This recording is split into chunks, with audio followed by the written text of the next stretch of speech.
whilst he was doing that interview with Brundle, I was filling his gloves up with blue powder. Oh, no way. Brilliant. Stupid idea, I know. So I'd strapped him into the car. I gave him his race gloves, which had blue powder inside. Yeah. He put them on and I had a little chuckle to myself. And it's obviously Brazil. It's red hot. Oh, no. You know, he's sweating around this racetrack for 50 odd laps or whatever. And he gets to the end and he was third at one point. I'm thinking he's going to be on the podium with like blue hands. Hello and welcome to another episode of Talkin Shop. Today in the beautiful Surrey countryside with Marc Elvis Priestley. Please make sure to like, comment, subscribe and let us know who you want on Talkin Shop next. Well, thank you ever so much for having us. Yes. Pleasure, yeah, thanks for coming Absolutely, down. Absolutely stunning place. So, yes. It's nice. Congrats. It's always nicer when the sun's shining. Yeah. Yeah. So, I mean, tell us a little about you. Start us off with... Right, blimey, where do I start? That is strange.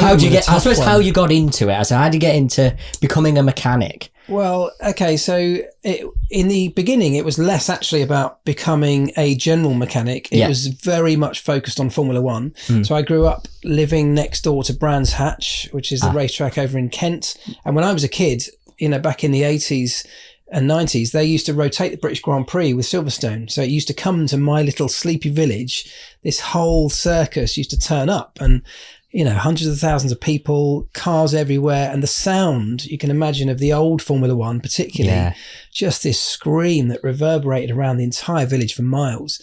And, you know, when you're, you know, kind of 10, 11, 12, you can't help but get hooked in by that. And so I did. And so I became fascinated with it. You know, I found ways to sneak under the fence and get in. And, you know, a friend of mine had a house that backed onto the track, so we could get under his garden fence and sneak in behind the sort of barriers and on test days and have a look. So that was absolutely how I got the bug for motor racing. And then a few years later, you know, after sort of watching it and following it a little bit, dreaming about it, I guess, you suddenly have this realization, or I did, that these are just people like me who are working in this sport. You know, there's not really any reason that couldn't be me in the future. And this moment happened where I just thought, well, they must have been in a similar position to me, all these guys. I was fascinated by the pit stop crews particularly, thinking, you know, they must have had a moment years ago where they were just like me. You know, they weren't born into this, they had to find a way in, so there's no reason I can't. And so that's exactly what I did. I set my sole focus on getting into Formula One, and particularly getting in as a mechanic and as an engineer. My dream was really to be in part of the pit stop crew. And I'm very pleased and grateful to say that I did it. Yeah, no, it's amazing. I mean, I'm a massive fan of the F1. You mentioned about the screams of the old V10s, and I don't know. I suppose it's going to get even worse now. I don't know what the regs are, the changes are again, but yeah, I'd love to go back to the V10s. It was an amazing sound, especially the V10s, but also the V8s, and there were V12s as well. You know, when I first got involved, but the sound was so high pitched and high revving. The engines were revving to 21,000 RPM back then. I mean, it just carried for miles and miles and miles. So, you know, you could be 5-10 miles from the circuit and still probably hear it, which is, you know, is incredible. Yeah. And when you're close as well, they're like in your chest. Oh, well, I can tell you when you're this close, when you're doing a pit stop. You know, and that is the point in a pit stop where, when they're about to leave, you know, it only takes a couple of seconds, obviously, but when they're about to leave, they are bouncing off that rev limiter, and it is up in, you know, 20,000 RPM, and you're a foot away from it, and it rattles you to bits. You know, the experience, I've tried to describe it to people many times, and it's very difficult, but there's the adrenaline anyway, because this car's coming at you at 70 miles an hour, you know, and 15 meters away, it's still doing 70 miles an hour. It's terrifying. And you've got fuel lines as well, back in the day. Back in the day, we're refueling. So this thing screeches to a halt. It stops in front of you. I was on a right rear wheel gun for most of my time in the team. You know, typically you've tracking in the wheel as it comes, so you've hopefully got the wheel nut off before the car's stopped even. And that's coming at you. It's chaos when it happens in those few seconds. It's the tyres normally all locked up and skidding by the time it stops. The nut comes off, the wheel goes up in the air, and the wheel comes off. And as that happens, the heat off the brakes just hits you in the face, even with fireproof gear on. That just hits you. You're burning. Then there's bits of rubber off the tyre falling onto the brake disc. They just catch fire. So there's flames in front of you as well. Then the whole thing goes back on again. You know, you jam the nut back on. The car just crashes to the floor. And this, as I said, the engine is screaming at that point, bouncing off the limiter. It's shaking you to pieces. And then this thing just spins up in front of you. There's crap flying at you everywhere as the stones and whatever off the pit lane fly around. And then it goes. And honestly, those 2 seconds are the biggest adrenaline rush. I can't think of anything that would beat it. Yeah. And they're even like below 2 seconds now. So I suppose they don't have to fuel anymore. So I bet you're like, you rookies. Well, Back in my day. Yeah, we did a bit of both. And the refueling was for the first part. And then we had this big shift and focus on just the tyre changes. And it's all of it's fascinating. I love the spectacle of it, because I think, it's impossible not to be wowed by this process, including 20 or 25 people where you're changing the wheels and tyres, and it's over before you can even realise what's just happened. And it only happens through unbelievably meticulous preparation and great teamwork and excellence in every area. So, and some really cool ingenuity in terms of the tech. It's as much of an innovation race in that sphere as it is the actual cars trying to generate lap time. So I love that competitive element of it, both technical and human performance. Yeah, so almost like you need a choreographer. That's exactly what happens. Yeah, we put slow motion cameras on the overhead gantries. We to look down on the pit stop crew. We play that back frame by frame, analyze people's movements and positions, and we absolutely choreograph it. It really is like a sort of like a ballet almost. It's when you slow the thing down, it's kind of beautiful. It's amazing. Yeah. And then you have to slow down a lot for just 1 point. What is the record now? McLaren have got it, haven't they? 1.8 seconds to change all 4 wheels. But and put them back on again. In practice, you go quicker than that as well. That's under pressure. The record of a competitive in a race. But, we do so many practice stops that inevitably you get them down to 1.7 at times. And that'll happen in a race. It's only a matter of time. You're looking for tiny increments now. But it doesn't mean there's any less effort going into chasing that small increment. Yeah. So was it just McLaren that you? Yeah. What was it like starting at McLaren with Ron Dennis? And it was amazing because I'd have taken a job anywhere in Formula One. My dream was just to get into Formula One, and I was, at the time I was writing letters to and emails to every single team. Up and down the grid, and I've actually got a stack of them in the house, all these rejection letters from everybody, because they kept coming back saying, thanks but no thanks, you haven't got the right experience or whatever, but we'll keep you on file, blah blah blah. And it never put me off, it never stopped me. I think that was really one of the keys to me actually getting there. I was pretty relentless in this. It was in my mind, and I don't know if this is me twisting it now with the benefit of hindsight, but in my mind I was never not going to get to Formula One. No one was going to stop me. It was that kind of persistence. So this stack of rejection letters came back, which, as I said, I've still got. And then you just keep writing more letters. And when they said to me, you haven't got enough experience in the pit lane or experience with this or that, I went away and got that experience. And then wrote back to them, copying in their previous reply, going, listen, you told me I didn't have this. Now I've got it. Now what? Now what's your excuse? And, they just kept coming back. And it was years. It was hundreds of letters over there. And then eventually the letter that's on top of this pile that I've got over at the house is the one from McLaren that came back and said, and I think I'd broken them. They just given in. It was becoming such a pain in the arse. They were like, right, let's just get this. Just give him a job. I love it. So the letter came back and said, we'd like to invite you in for an interview. And I guess, my life changed forever from that point on. Wow. Yeah, nice. Amazing. I think companies certainly want to see that persistence as well, and that passion for wanting to I know what I want to do, and that's it. Well, I was also quite lucky in knowing what I wanted to do. This was from sort of 16 years old. I've got twins now who are about to turn 15. They've got no idea what they want to do yet, as most kids don't. Because I fully appreciate that. I'd found something, and I was lucky to find something early on that really grabbed my attention, and I knew. Categorically, I knew that's what I wanted to do, just from the tiny little experiences I'd had of seeing it and being up close and personal to it, talking to people who worked in the business. I put myself out there to do things like work experience for free whenever I could. So for all my summers while I was at school, I just offered my, swept floors at Brands Hatch or worked for small race teams. And I made a big effort to make contact with people in the industry. And those contacts, came to play out later in my career. When you've made those contacts, you hopefully make a good impression. Maybe those people move up in the industry as well. And at one point they might be in a position to offer you a role, Yeah. So that happened as well. So, but the moment of getting the offer at McLaren, or at least the interview, was amazing, because I remember turning up, and bearing in mind, I was a massive super fan of Formula One. I'd watch it all the time, watched every bit of coverage, read every magazine. So just to get the opportunity to go to McLaren just for the interview was a dream. If I died the next day, I'd have been all right with that. I remember walking through the doors, and back then the McLaren facility was not the MTC, the amazing place you might be familiar with today. On the water, Yeah, so we were, prior to that, we were in a place only a mile or so, a couple of miles down the road, but it was an industrial estate on the edge of Woking, and a pretty nondescript industrial estate. But when you walked into the McLaren's building, which was black glass all around the edge, as soon as you walked through the doors, it was no longer a nondescript industrial estate. It was unbelievable. In my mind, it was unbelievable. Yeah. Spotlessly clean. There's trophies all over the place, attention to detail in everything.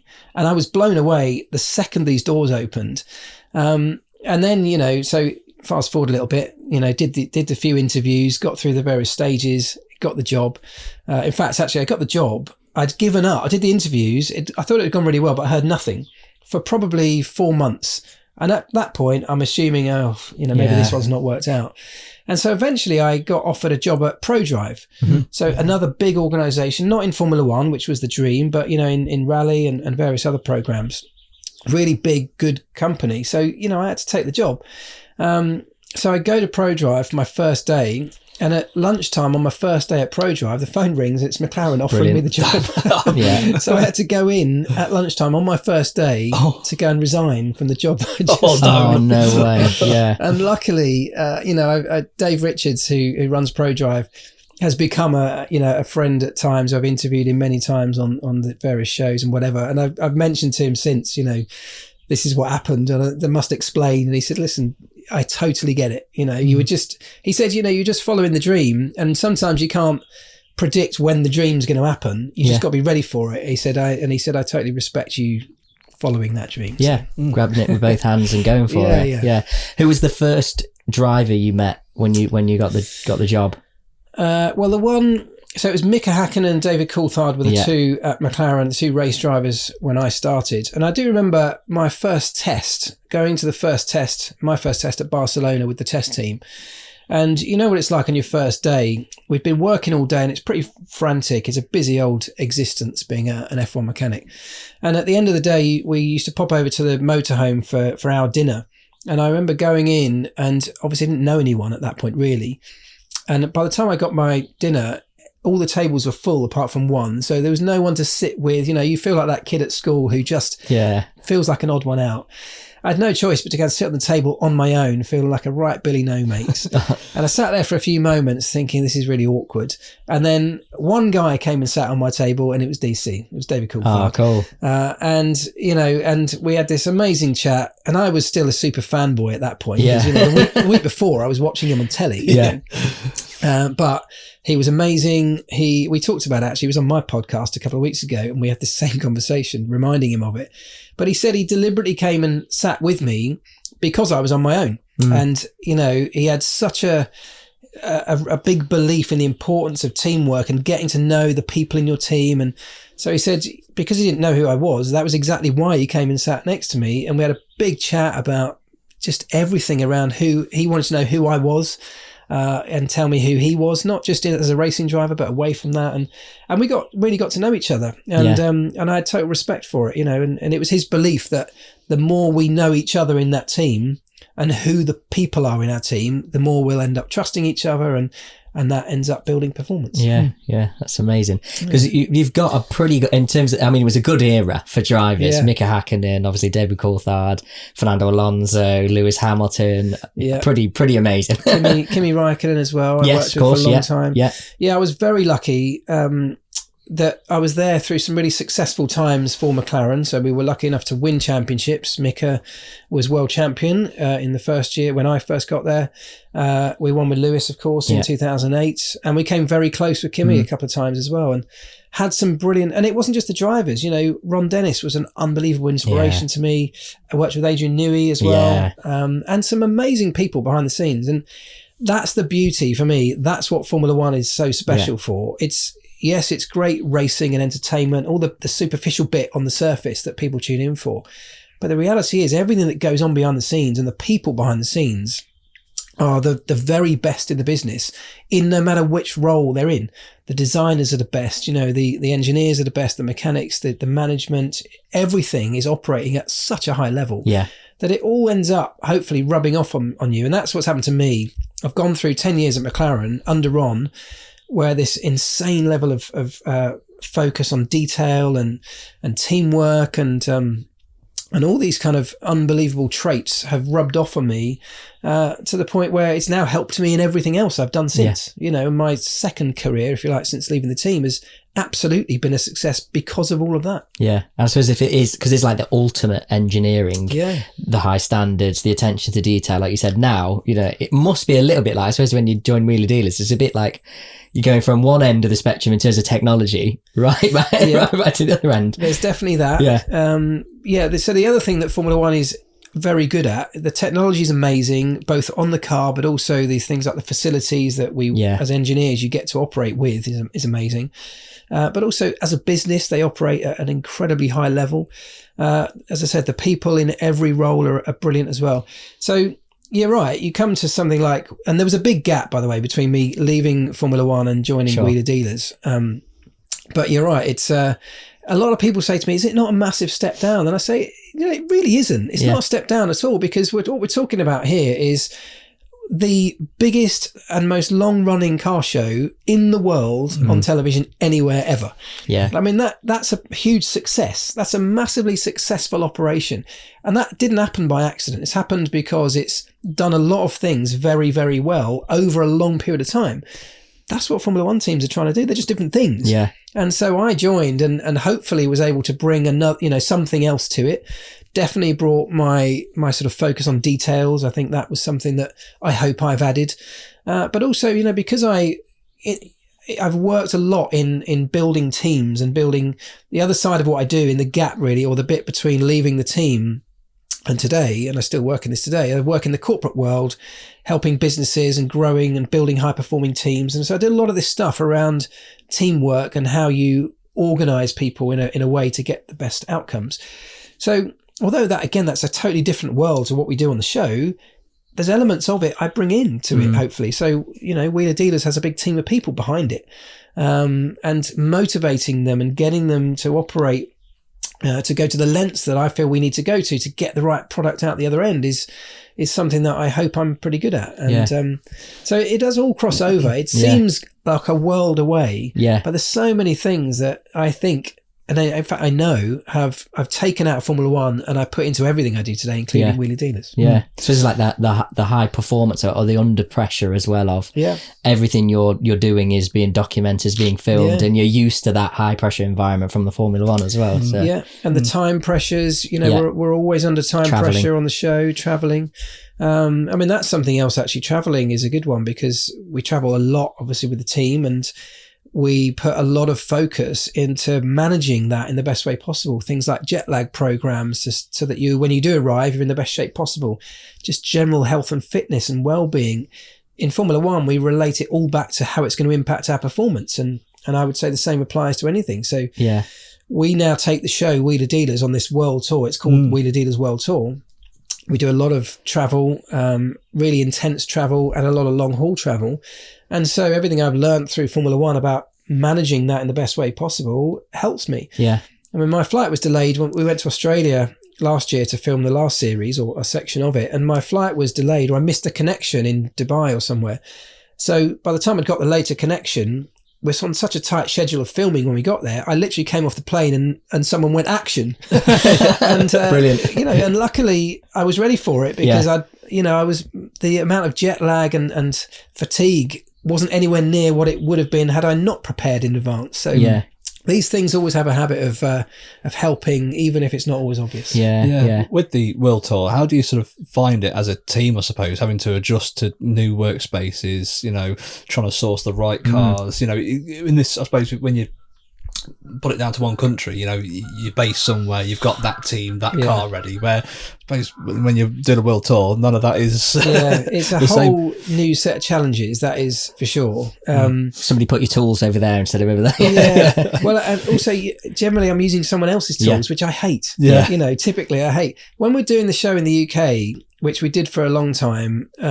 It's all very controlled. It's my workshop, as I said, my tools, and know where they are. No one else is allowed to touch them. They are my tools. You know, it's all very much under control and how I want it. And that was the other thing when I came in and we set up the show in the UK. When I joined the show, I wanted my workshop to be clean, you know, kind of meticulously organised as best possible. That's a hangover from my F1 time as well. And now we travel the world and we go into places that I don't have control over. So I've had to adapt and adjust to that. But it's also part of the story because we turned up in Poland for a show last year, and we're on a big sort of industrial estate. There was nothing clean and tidy about it, but you know, that's all fine because this is how they work. Tiny little workspace, snow everywhere outside, freezing cold. And one of the jobs that I think we had to do was to reform a big leaf spring that had been misshapen over time.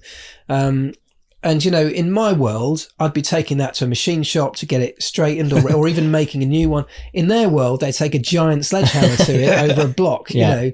And that's what we do because part of the show on this world tour is me meeting the people in these places and understanding the differences between how I work and how they work. And it's, you know, I learn as much from them as they might learn from me. And that's part of the beauty of it, which I love. So improvise. Yeah, totally. But there's a lot of adaptation happens, but I think that's also what makes this version of the show actually really quite interesting because both Mike and I are having to, you know, he's doing the same when he's trying to buy and sell cars.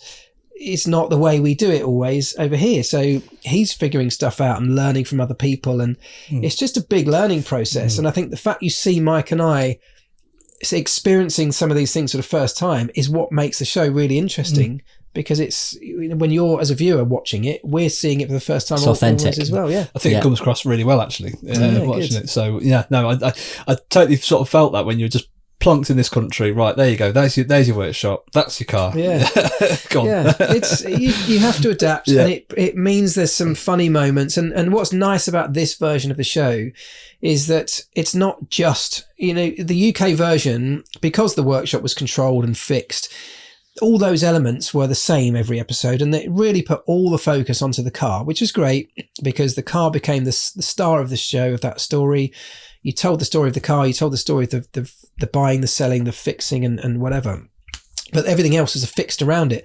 Whereas now the car is almost a little bit less of the focus of the show. It's still a big part of it, of course. But we now bring in the culture that we're seeing and the people that we're meeting. We're having to adapt to new facilities and even find them in the beginning. So there's a whole new bunch of elements to the show, I think, that a lot of people have never had or never seen before in this format. So, I mean, personally, I love it. Mike and I absolutely love this format because it gives us something where we are genuinely experiencing stuff for the first time. And that's quite rare. If you bring any car back to my workshop in the UK, which is up in Bicester, we've seen that car before somewhere or a version of it. We may not be doing the same jobs, but you know, it's not generally it's not a huge surprise. Whereas now there are surprises everywhere for us, and it just means there's some really authentic, genuine, and funny moments between the two of us. Yeah. What's the I suppose that the most crazy or ridiculous condition or job that you've had to do on a car? God, I mean, there have been so many. I remember. I mean, in Australia last year, we bought what basically looked like a hearse. It was a sort of old beach wagon that they used to call the Sandman. But this one we bought, and the thing about the Sandman was it's like a surf wagon, and so they tend to be really bright colours. They strap the balls to the top.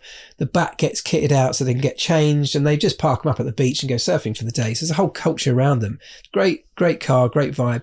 But the one we bought was black and miserable and like a hearse. And honestly, when you open up the back doors, if you'd gone in there with a black light, I dread to think what you'd have found. There was a disgusting carpet in the back. It looked like the sort of van that you would see on Crime Watch. Yeah. You know what I mean? It was brilliant. It was horrible in every way. Yeah. And so we had to take this thing that had zero fun about the look of it, and it looked like a hearse, and turn it into this really fun wagon, surf wagon. So, and we did it, of course. You know, we wrapped it bright orange and re-kitted out the inside, put some surfboards on the roof, and it was brilliant. But the initial moment when you open up the back doors of this thing and you think, I mean, people might have even been murdered in this thing. It was that bad, you know. We shouldn't even be featuring this on a TV show. It should be being incinerated somewhere. So there's always those kind of things. There's a few of those. And taking cars that are sort of woefully underpowered and trying to turn them into something that has performance. You know, I love doing that because, you know, clearly in my DNA, I love adding performance to things. But sometimes, you know, Mike will bring a car back and go, that is not a high performance car. There's nothing we can do to make it into one. It's shaped like a brick and, you know, it's got a 1 litre engine. But that's the challenge, and we love doing those things. I love it. Yeah. Would you say it hurts you a bit because what you do, not just in Formula 1, but obviously for the wheeler dealers as well, when projects maybe don't go the way you want them to go? How does it feel in Formula 1 for the mechanics? Because you see on the telly the hurt, say Lewis Hamilton 2021, you see the drivers, you see, you know, all the team principals' reactions to it. The hurt. Well, actually, how does it feel when Lewis pulls into the pits and gets stuck before the pit lane in China, and you know, and then you go lose the season by 1 point? How does that feel as actually the pit crew, the mechanics? I mean, that example you just gave there, for those who don't know, back in 2007 with Lewis Hamilton, we were literally on for the championship. It was his first season in the sport, and we had it within our hands to win the title that year, which would have been an unprecedented. No one's ever won the championship in their first season. And it would have been amazing. And we ruined it for ourselves, but we had terrible teamwork that year. We messed a lot of things up, and it culminated in that moment in China where we left him out on the racetrack for way too long on a wet set of tyres on a drying circuit. And he essentially wore the tyres to such a level that by the time we finally called him in, he had zero grip. And he ended up in this little obscure tiny gravel trap in the pit lane and got stuck. And that was it, race over. 0 points. We didn't win the championship. And I can tell you that moment and many others like it, they hurt as much as it looks like it hurts when you see on the TV. And the reason is that it's not just a job. You can never describe it as just a job. It's not even about the hours. It's not a 9 to 5, clearly, but it's not about that. It's a lifestyle that you commit to when you take on working for a Formula 1 team. You are wholly invested in it. And the only thing that matters to you between, you know, March and December is winning, hopefully races, and then hopefully the title. Same it is for the drivers. You know, the drivers have dreamt of it since kids. You know, I've just described to you, I dreamt of that moment since I was about 15, 16 years old. And so when it's within touching distance, it is soul destroying when suddenly it slips away. And so what you see when you see that the heads in hands and the slumping of the shoulders and all that stuff, people smashing things up on the desk, you know, that's real because you care so much. You've put so much into it. And obviously putting everything, you know, everyone at home suffers, all my family and everyone, you know, gets left behind for that whole time. They suffer. And it's a sacrifice you make because it matters so much to you to win that thing. So consequently, when you don't win it, you know, you can imagine it's the equal and opposite effect. And I remember Nico Rosberg, when he won in 2016, I got to interview him the next day. And so we flew back to the UK from Abu Dhabi. He drove me around an off-road track in Mercedes-Benz World whilst I interviewed him. And he talked about, because he retired the next day, if you remember, like out of the blue, no one knew. And even on the day I interviewed him, not even his own team knew he was about to retire. I certainly didn't. So I'm asking him all these questions about, he's just won the title. For the previous few years, he'd been beaten by Lewis Hamilton. And he said, you know, the reason that now it makes sense that he retired a day later was that he'd given so much to that victory, asked of his wife and his kids so much over the entirety of that year, that he couldn't bear to put them through that again. He didn't have enough in him to sacrifice that much to go again. And I totally relate to that. You know, I did it for 10 years and then we won the championship with Lewis Hamilton. And it, you know, I've only really reflected on this recently.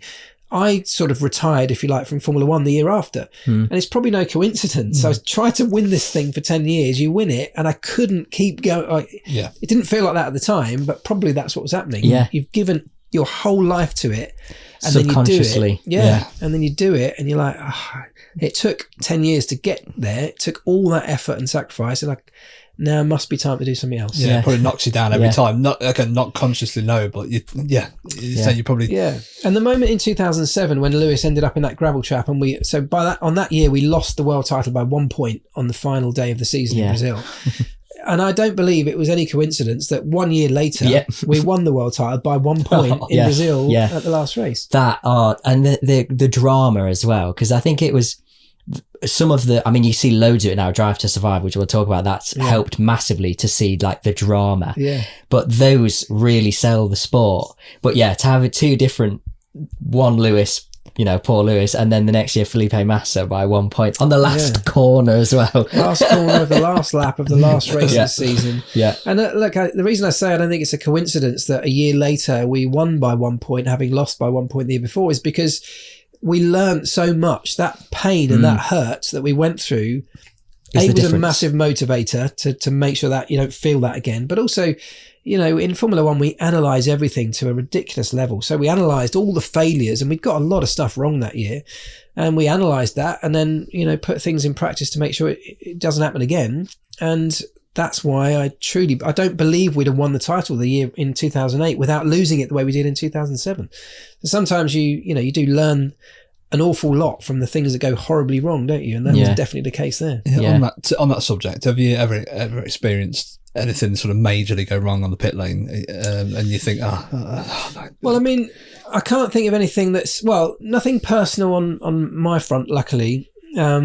And we put a lot of work into trying to minimise, obviously, anything, mistakes and anything like that. But inevitably, they do happen. And I've seen people get really cut up by a mistake, whether it's in a pit stop or whatever, or even a driver, you know, making a crucial mistake where the consequence is severe.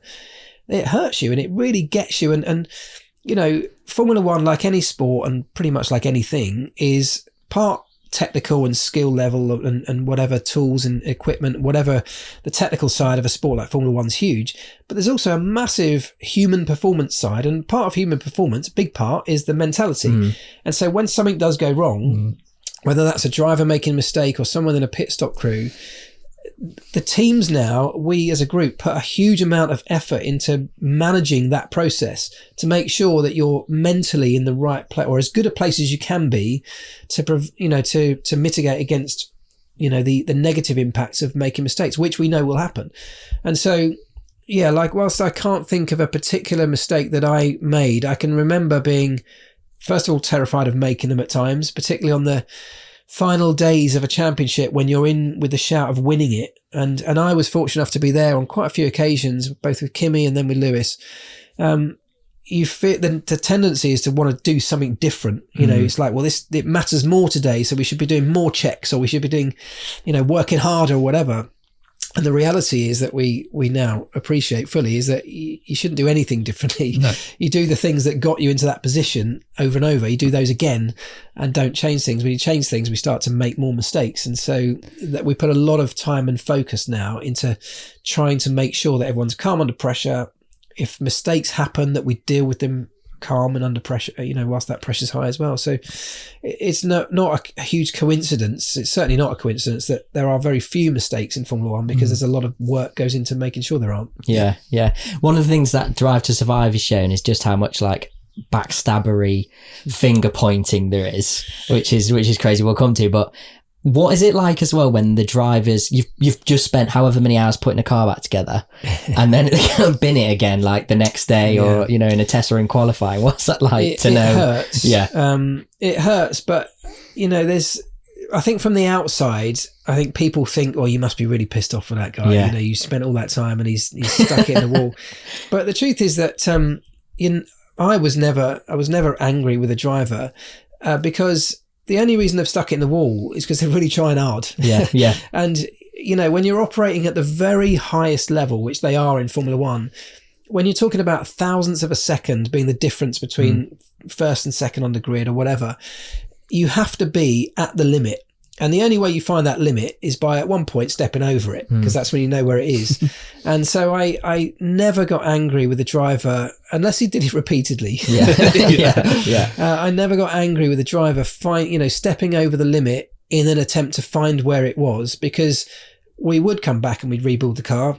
And I know that driver was now better placed when we put it back on the racetrack, because he knows where the limit is. He knows how far he can push things. And in that sense, we'll get a better result out of it. So I almost think without the moments, without the crashes, without the stepping over the line, your driver can't possibly be pushing to the level you need them to. Yeah. Yeah. And I guess it helps the team sort of, at least for next season, develop and make better, I suppose, as well. Yeah, it's a massive learning. It's one of the things Formula One's very good at, is learning things quickly and learning a lot quickly. And we do that by being very willing to make mistakes. It's a whole series of experiments and tests.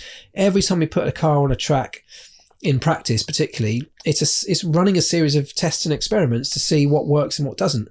And I spend a lot of time now in the corporate world, like I say, doing consultancy and stuff like this. And most businesses don't think like that because they're so reluctant to make a mistake. They're so hesitant about taking any risk in case of it going wrong. It's a sort of fear of failure thing.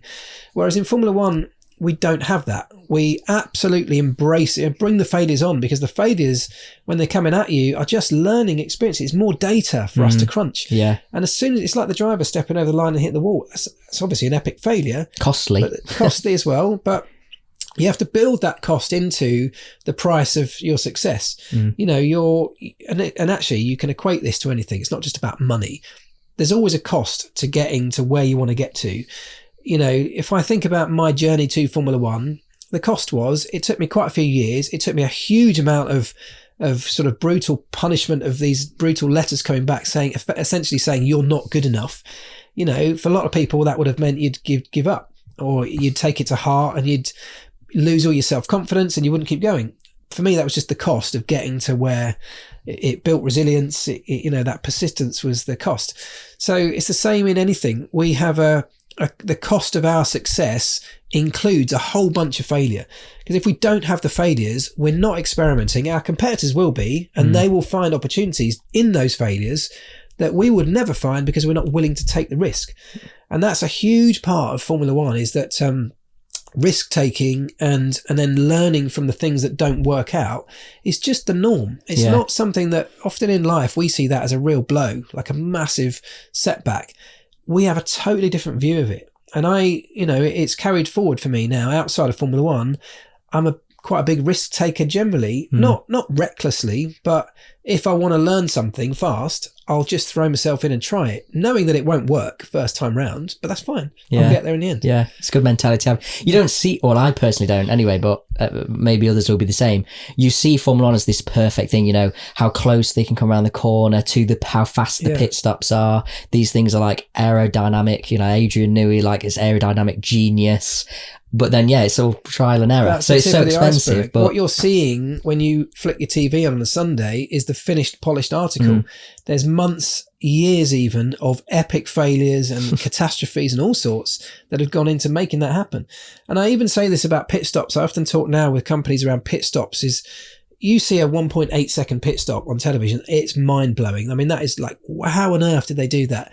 When I look at a pit stop, I actually see it as the tip of a very big iceberg. That 1.8 seconds is the top bit of this huge iceberg, which all the work over months and years and hundreds of people developing equipment and processes and analysing data, all that stuff that's happened all season long, that's all gone into that 1.8 second pit stop. And there's a huge difference in how we view that to the way that, as I said, people see Formula One as this brilliant, polished thing, and it is, but the only reason it is because of all that stuff that happened before it.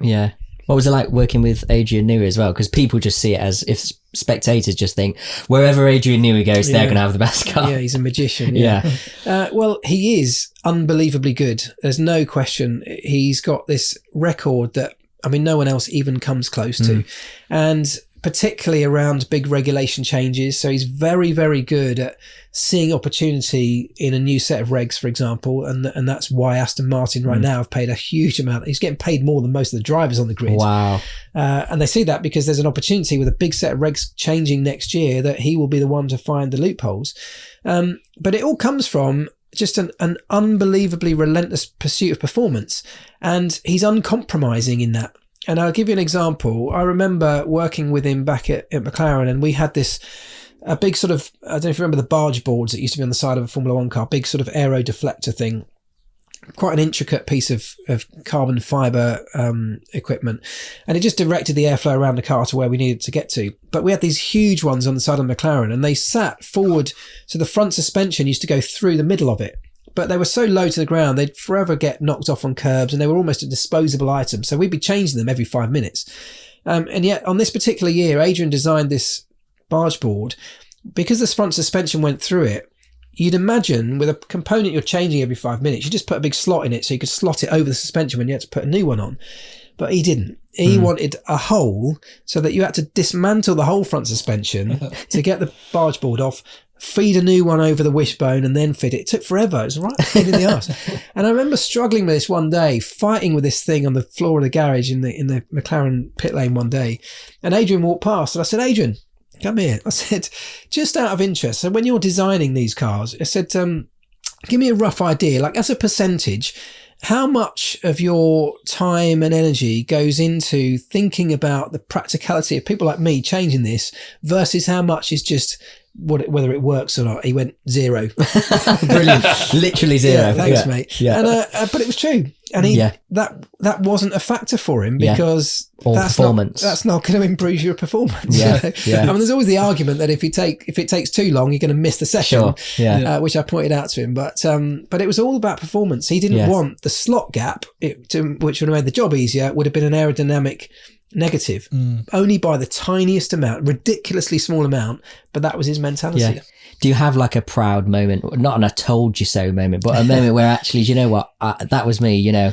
I mean, there's loads of moments I'm proud of, but there was nothing that was ever just me. It was, and this is the truth of Formula One. It's never even just Lewis Hamilton or Max Verstappen. It's none of those people who we put on this pedestal, or even an Adrian Newey. None of them can do it on their own. And it sounds cliche, but it's so true. I mean, I played a very important part in some of those big successes. In Lewis's first World Championship, I played a really important part in that, and I'm super proud of it. But just me wouldn't have won it. Yeah, you know, it had to be everybody doing their bit to this incredibly high level together. Some of the things that, you know, I did some stuff where I got part of my role at McLaren as it developed into was really centered around the human performance element of the team as a whole. So trying to get the levels that everybody in the entire company, that means 1,000 people or so, everybody upping their level by 10% is a massive chunk of performance if you can do that. So, you know, I led this team trying to help to understand through sort of science and data and bringing in experts from other sports, trying to understand how we could do that. And it was just about helping people's general health and well-being, trying to improve the mood and the psychology of people in the team. So I became really fascinated with that, and I kickstarted that process. That was a personal thing that I at least set the wheels in motion on, because I felt it was an opportunity we were missing. But, you know, once I started this thing, we got a whole bunch of people involved, and we built it up, and they're still going now at McLaren. It's a big part of the operation. And so that was something that I was really proud to have and fascinated to have been involved with. Yeah. But there's loads of stuff like that. I'm proud of all of the stuff that we did, but I'm most proud that we did it together. And that team that I had around me, the team that I was part of, many of them are still my best friends today, all these years later, and they will be forever. You know, the bonds you form are just, you know, they won't be broken. You know, it's such a tight knit group that you go through so many, like we said earlier, the emotional ups and downs. it brings you so close because it's not just a job. You know, the people you sit in your office with, anyone watching and listening, your team at work, you might sit in the office 9 to 5 and then go home and maybe not give them another thought until tomorrow because you've focused on family, and that's all good. That's great. Yeah. But we didn't have even that luxury because we were living with these people, traveling with them, working with them, eating with them in the evenings. We became family. And, you know, there's a part of that means that, as I said, they will always have my back and I'll always have theirs forevermore. But also, it's also a big part of why we became successful because we had that bond. Yeah. And it's like people say, oh, you can't choose your family and things go wrong and stuff like that. So as having that mentality for Formula 1 is quite good because Drive to Survive shows actually behind the scenes just how it's chaos. It's like, you know, anybody, they'll do anything to each other just for that little bit of, you know, margin or advantage over another. Has it always been that bitchy? I suppose. Well, it's still I would take Drive to Survive with a massive pinch of salt. Yeah. Because whilst it's been brilliant, Drive to Survive, it's literally the most successful marketing campaign they've ever done. Yeah. Part of the reason it's so successful is that it's very dramatized. Yes. And there's a lot of people in this sport, whilst I think we all appreciate what it's done for the sport because it's brought millions of fans in and taken it into new territories and all the rest of the good stuff it's done. It takes part storylines and blows them up into things that in reality maybe weren't anywhere near the level they were. But having said all of that, there is absolutely still a massive level of competitiveness behind the scenes. You see it on track between the drivers, but it's equally powerful between the team principals, between the engineers and the mechanics, and the groups of teams want to win more than anything. And at times they will do anything to get it. The political game in Formula 1 is fascinating in many regards, you know, as well as the technical game, the sporting game. There's so many layers to it. But they all count. They all matter. Even the financial game that they're all playing now under a cost cap is fascinating. And it all has the same mentality that it has when you look at the bit on track. It's about getting every single bit you can out of every single thing you do, squeezing the performance out of everything, whether that is destabilizing a rival in the political sphere or getting inside someone's head as a driver. These things happen all the time. They always have done.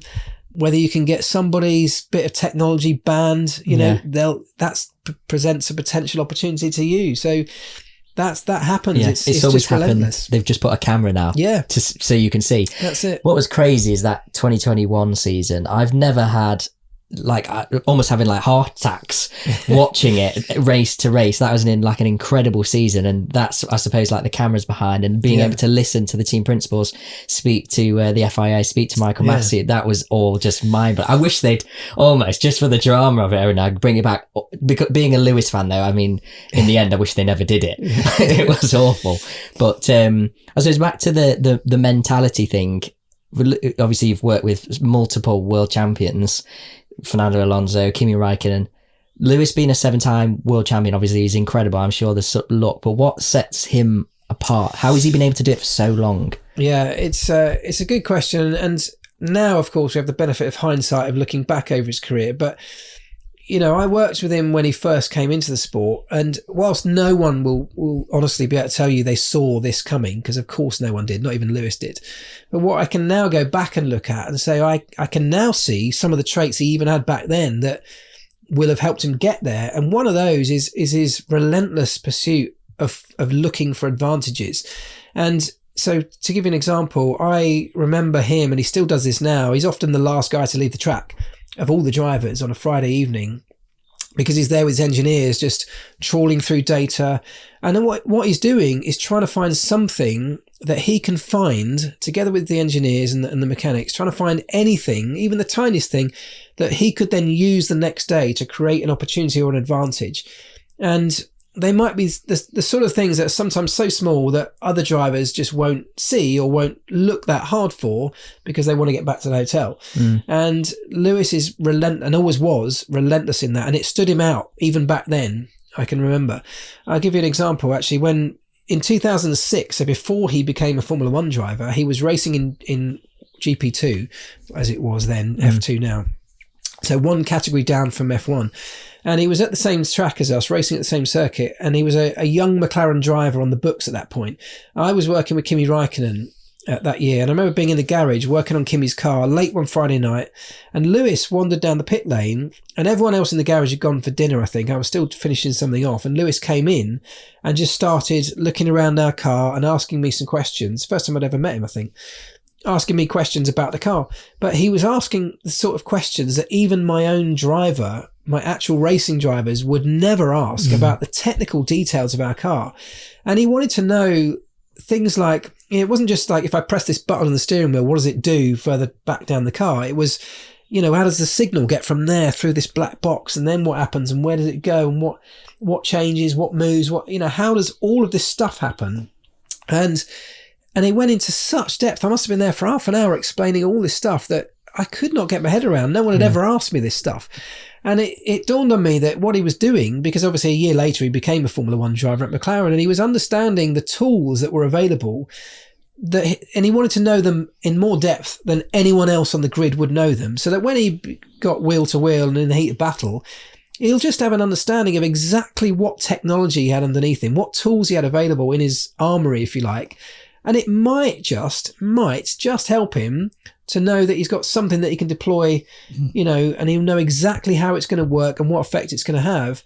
Whereas someone else might not know that level of detail, and they might need an engineer to explain it or tell them to them. And that engineer may or may not in the moment, but Lewis will know it. Yeah. And it's those kind of details. I think he's gone through all of his career and is still doing that now, especially with the move to Ferraris, re-energized and doing that again.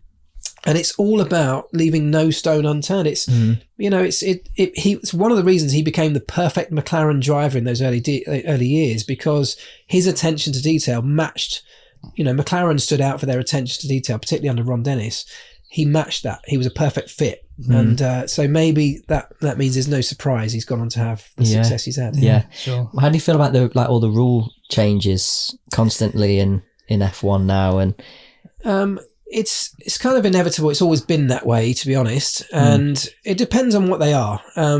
So we got a massive rule change coming for 26. It's the biggest technical rule change we've ever had in this sport. So it's power units changing and the chassis changing all at the same time. It's going to be a whole new game. And as an engineer, that's a whole new set of opportunities. That's how I look at this. And even if you're a team dominating, McLaren obviously have a very good car right now. They've nailed this set of rules. If you were McLaren right now, you could be forgiven for thinking, well, that's a bit unfair because, we've finally got it right and they're, moving the goalposts. But actually what McLaren will be thinking is this is a whole new set of opportunities, because that's how everyone in Formula One thinks. Change is an opportunity, and that's the only way you can look at it, because it's happening all the time. The rule makers are constantly changing the rules, and the big change is coming for a number of reasons, partly because they wanted to entice new manufacturers in terms of power units. So Audi are coming in. Honda decided to come back. We've got Ford coming in and Cadillac joining later as well. So it's worked in that regard. And the reason it's worked is they've changed the rules to become a little bit more attractive to the automotive manufacturers so that the technology can maybe transfer a bit easier. That's the theory behind it.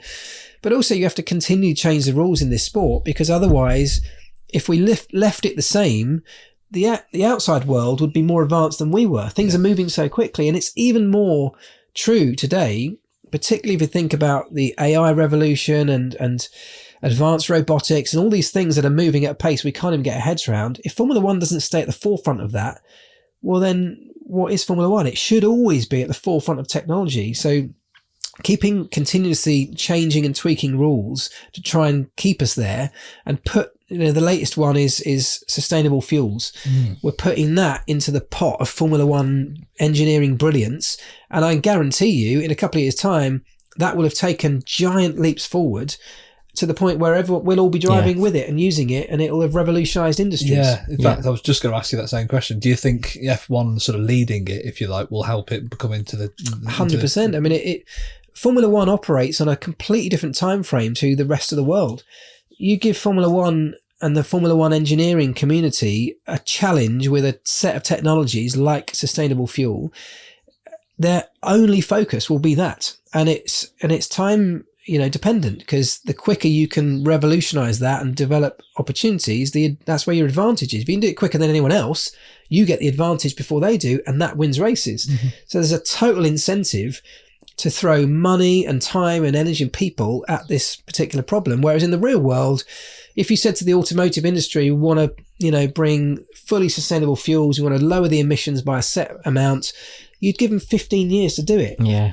We'll give them 15 weeks and they will do it. Yeah. And that's the truth. It's ingenious, really. Yeah. That's it. And I think there is a need for it because, well, you can use, I'm pretty sure, sustainable fuels in existing petrol engines. Exactly. So, we've sort of got a solution for something that already and even exists. beyond that, you can think about the airline industry. You can, that's one of the biggest polluters. And also for Formula One, of course, we're a global sport. So, the way I always look at this, and I think it's almost genius to some extent, and we'll yet to see it fully play out, but environmental and sustainability is obviously a huge threat to Formula One. If you think about it, it's a sort of existential threat potentially. Because the way I look at this is that we're not an environmentally friendly sport. We are travelling around the world, 24 races, hundreds of tons of freight, thousands of people. It's all year round. And then when we get there, we're racing gas-guzzling, noisy cars just for entertainment. So there's no way anyone can look at that and go, yeah, that ticks a sustainability box. Yeah, and hundreds of thousands of people all travel there, follow you. Yeah. Of course. Yeah. So in that regard, if you think about that and play that forward 10, 20 years or whatever, I can see a time when the world turns against Formula One because of it. In the way that kids now look at smokers, they turn their nose up going, what on earth are you doing? Why on earth would you do that? Well, you can imagine someone looking at Formula One, if it stayed the same in that period of time, going, why on earth are we allowing this to happen? Yeah. And it could be a killer. But the alternative play, which is the one they've gone through, is that let's take a technology that could turn that potentially existential threat into our biggest legacy. Because if we in Formula One can generate and develop a fuel that changes the game, not just for Formula One, but for every driver on the road, for the airline industry, commercial and industrial industries. Well, look, Formula One is the sort of, we put up on a pedestal because we've revolutionized something that the whole world benefits from. I think it's a great move. Yeah, absolutely. Who do you think's going to win this year? And and who do you think will be the fastest next year? Which is I suppose it's it's the big impossible question. Yeah. This year, I think it's very difficult to look beyond McLaren. And it's not that they are streaks ahead of everybody, because we've seen at times it's going to ebb and flow as the season goes on, which I love. Different circuits and different conditions are going to favour different teams, which is brilliant. But I do think they've got a really good baseline car that tends to work well everywhere. Even if it's not always the best and not by a huge amount, it will work well everywhere. And that's important this year because of the regulation change coming next year. Everybody has to switch focus onto the 2026 car at some point. Everyone's focusing on it already, but there'll be all focus switched to it at some point in the season. So if you're McLaren, who have a great baseline car, you can afford to put more resource onto next year's car without having to desperately claw back time, which if you're Red Bull, who, have been dominant over recent years, but this year they haven't got a car that it's been good at times, but hasn't worked well everywhere. They've got a big deficit at some circuits. In any normal year, they develop their way out of that. This year, that's going to be really tough because so much focus has to be looking ahead to next year. So I think for that reason, McLaren will be able to win the year. Yeah. Which driver it's going to be is tricky. I would have always said Lando Norris, but the way things are going at the moment, and it's very early days, it can ebb and flow and change, but Oscar Piastri looks like the real deal to me. What I like most about him is they're both equally as fast as each other, I think, on their day. But Oscar is this unbelievably calm, level-headed kid for such a youngster. Yeah. He's unflappable, isn't he? I think Andrea Stella described him recently as just having no noise in his head. Yeah. And you can sort of see that. There's nothing seems to get in the way. He can be leading a Grand Prix with pressure from behind, and he'll be joking with his engineer. And I'm like, how do you do that? So that will put him in very good stead. And if he keeps the performances going, the pressure doesn't seem, at this point at least, like it will get to him. Yeah. Does it maybe take you back from when you were working with Kimi? Because I suppose in some regards, Kimi's so he's got that great chilled out, I don't care attitude. He had that attitude, particularly when you put a microphone in front of him. actually it was quite flappable at times. Oh, really? Yeah, I mean, No I've way. heard some very frustrating. I mean, you've probably, if you Google Kimi Räikkönen radio messages, you'll hear a few very flappy, messages on the radio. Is the drink on or not? Yeah. Leave me alone. I know what the fuck I'm doing. So I used to get a lot of that in my ear, and it would be shouting, and the swearing coming through Kimi's radio would be hilarious. Because in the garage, when he's out on track and we're all, or a lot of us were getting that radio feed, everyone would just, you just look around the garage, everyone's just pissing themselves laughing. Because he's just absolutely screaming down the radio. Brilliant. And it was almost to give him some useful information, but he was so in the heat of it. Yeah. He would give you absolute, hell back. Yeah. But funny moments now though, watching him back. That one that Martin Brundle walks over to him where he's sort of like just chilling, trying to stay out the heat, and he says, "Oh, Pele's up there if you care," and he goes, "No, I was taking a shit." I said on live telly. Right. He said, "Do you care much?" "No, I missed it because I was taking a shit." I'll tell you a funny story about when that was happening. So that was Kimi's last ever race for us. He was going to Ferrari at the end of that season, and that was the last round. And we had a tradition at McLaren when anyone left, whether you were a mechanic or engineer or whatever, we used to tie you up at the end of a race, that final race weekend. We'd put this blue powder all over you, which was the dye we'd put in the engine coolant system. Yeah. And it was such an intense dye that it would show up a leak, right? So a thimbleful would dye a swimming pool deep blue in a second. Wow. It's really powerful stuff. So we'd throw powder over this person who was leaving, then chuck water at them, and they obviously turn into a Smurf immediately. No. And so all week in Brazil, Kimi was leaving, I was winding him up saying, when anyone leaves McLaren, we dye them blue. And he kept saying, you won't fucking get me. He says, I get helicopter straight after the race. You don't get me. And I was like, well, we'll see, mate. And I just wound him up all week long, to the point where it came to race day and I felt like I'd taken it so far, I couldn't back out. So whilst he was doing that interview with Brundle, I was filling his gloves up with blue powder. Oh, no way. Brilliant. Stupid idea, I know. So I'd strapped him into the car. I gave him his race gloves, which had blue powder inside. Yeah. He put them on and I had a little chuckle to myself. And it's obviously Brazil. It's red hot. Oh, no. He's sweating around this racetrack for 50 odd laps or whatever. And he gets to the end and he was third at one point. I'm thinking, shit, he's going to be on the podium with like bright blue hands. And anyway, he ended up coming fourth. And because he came fourth, he skips the initial media pen and comes straight back to the garage. And he came into the garage and he looked straight across at me, the other side. He went, "You fucking bastard." He went, "I'm going to fucking get you back." Brilliant. And then he went and shook Ron Dennis's hand. And Ron got blue hands, and Ron's wife, and Norbert Haug with Mercedes, and all these big ones. And it went horribly wrong. Everyone's got bright blue hands. And anyway, a few weeks later, we used to go on holiday at the end of each season. We went out to his place in Finland and we got drunk on the first night and I stayed up as late as I could. And I had long hair at the time, shoulder length hair. Eventually I went to bed and we're in Kimi's house, by the way. I went up to my room in his house and I put a chair under the door handle just in case, he was going to try something. But it's so safe. Fell asleep and it must have been 20 minutes later. The door came off its hinges with Kimi and his mate literally kicked the door in, came in with a set of clippers and buzzed a reverse Mohican down the middle of my head with long hair, and then cut the plug off the clippers, threw it out into the 15-foot snowdrift out in Lapland or wherever we were, and that was them gone. And so I had the whole week up there with this stupid comb over to hide a ridiculous reverse. No way. So he did get me back. He did certainly get me back there, I thought it was worse actually. He does strike me as the type of person that's not going to let that go. So that was where it ended. I thought, I'm not going to push this. No, probably wise not we'll to. Get payback. Yeah. Amazing what you're saying about Lewis, his attention to detail. That's what sets him apart. Yeah, amazing. Well, he is. It's in every area. It's both technical. It's pushing himself. Yeah. And bear in mind, he's 40 years old. And he's still, I'd say, he's one of the people that trains hardest of anybody. Yeah. He's in amazing physical shape, and that's just down to him. There's no one pushing him to do that. No. Doesn't have any kids, doesn't seem to have like a long-term part. He's like totally dedicated to his... Yeah, and that's it. He's solely focused. Well, he's solely focused when he needs to be. He obviously has a number of other interests outside of the sport, whether it's music or fashion or any of his other business interests, which is his way of detaching from the pressure of Formula One. And I remember years ago, people worrying that he had so many things going on that maybe it was going to actually impact on his Formula One and maybe he wasn't focused enough.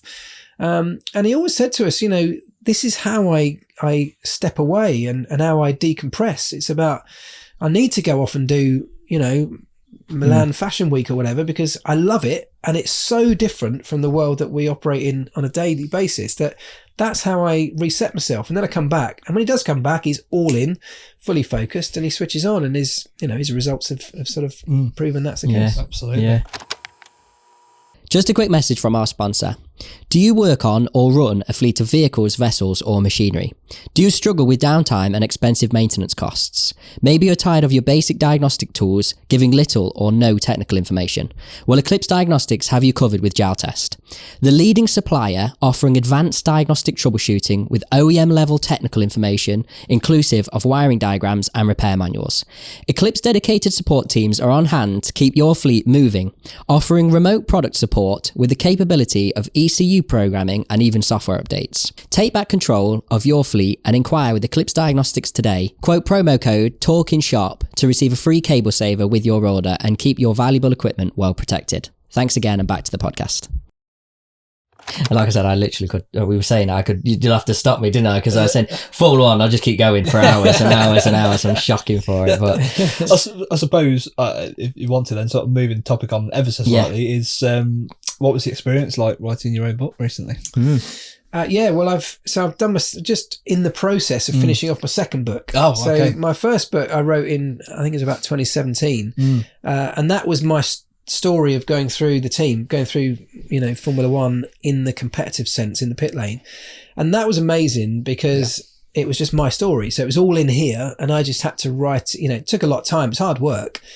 I realised how hard it is to write a book. But at least I knew it all. It wasn't like a research-based book. It was all in here, and I just had to get it all out. And so I've been keeping diaries and journals for years, even when I was at the team. So that really helped. Right. Spoke to a lot of, my friends and colleagues, watched a lot of races back and stuff. And it was just brilliant to relive it. And the book's done incredibly well. It's been, way exceeded all of my expectations and the publishers and everything else. So a couple of years ago, the publishers came and said, right, we'd like another one.